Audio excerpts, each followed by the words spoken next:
A Dallas office building off Interstate 35. For Ladarius Leonard, I mean, honestly, it sucked. this was where he was forced to stay when there were no foster homes or treatment facilities that would take him. The idea of dang, there is literally nowhere for me to go. At the age of 15, Ladarius entered the foster care system. I was living with my single mother, and, I had been recently struggling with mental health issues. For the next 3 years, he bounced from one place to the next. It was residential treatment center, shelter, residential treatment center, shelter, residential treatment center, then residential treatment center. At times, in between placements, there were no beds available. So the state had Ladarius sleeping on the floor in this Dallas CPS employee office.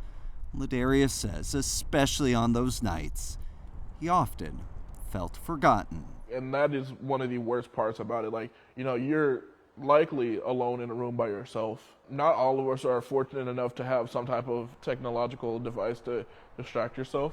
So a lot of the time you're just kind of sitting there. State officials say keeping children in unlicensed facilities has always been a last resort.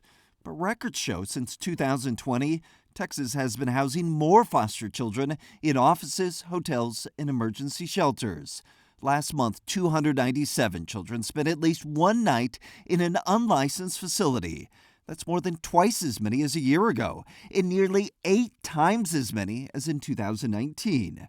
The average stay has also gone up to nearly 18 days. It's definitely a crisis. Kathleen Laval is the president of Dallas CASA, an organization of volunteers who serve as court advocates for children in the foster system. Laval says the youth who are forced to stay in these unlicensed facilities tend to be older teenagers, most with higher needs. Those in charge of watching them tend to be undertrained and overworked CPS caseworkers. And what it does, it creates, in some instances, a very toxic environment. As a part of a decade-old lawsuit, a federal judge this summer ordered monitors to go and see what was happening inside these CPS offices. The findings were alarming. Medication boxes were left unlocked. Bags of prescription drugs were left in the open. According to the report, children at times were given incorrect medication or went without prescribed medications for days. The monitors also found evidence that children in these unlicensed facilities connected with sex traffickers and buyers and often ran away. The report also noted a child with a history of self-harm grabbed scissors from a cubicle. Another was caught ingesting cleaning fluids, while another was seen roaming through the CPS office with what looked like a rifle. It turned out to be a pellet gun that she found just sitting there in the office.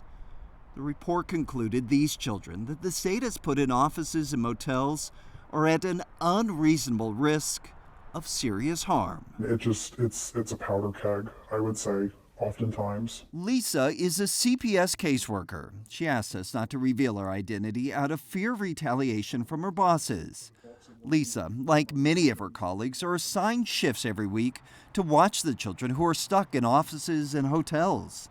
She says the problem is she's not trained for that, especially on how to handle teenagers with a history of violence. We're playing defense pretty much at all times, so not only are we trying to protect ourselves from some of these children, we're trying to protect them from each other. Lisa says several of her coworkers have been so overwhelmed, they've quit.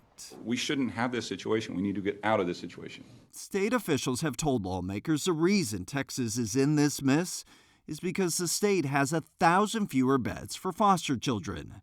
Most of those beds were in private treatment facilities that in the past year opted to close, either because of funding or because of new, tougher regulations from the state. But child advocates say how we got here is not nearly as important as where we go next. I hope that we're looking at solutions in terms of, what additional facilities can the state contract with to provide beds. It's not meant to be a punishment, but sometimes that's how it feels. Looking back at where he's been, Ladarius says he's just glad he made it out. Ladarius is now 18 and aged out of the system.